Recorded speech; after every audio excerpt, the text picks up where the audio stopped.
شب و تاریکی برم خوبتره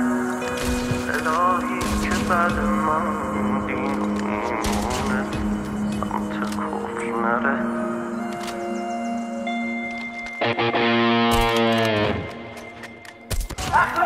اخلاقم بد بود زیر خونه آدم سرد شدم واسه اون دخترهای شهرمون سرد شدم گیر شدم سیر شدم از همه دلگیر شدم واسه سینه سخن ها بغض نفس گیر شدم داره میکنم تو بزا من از اتیاد تو درام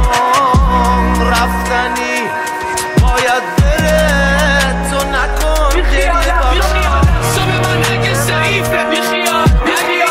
به مرگ من حریفه بیخیال اگه اصلا مولم رقم کسیفه بیخیال اگه چی گفتی بهم گفتم ردیفه بیخیال چقدر رفت شدم از گشنگی و سیرت همه من خسته چه بر و بار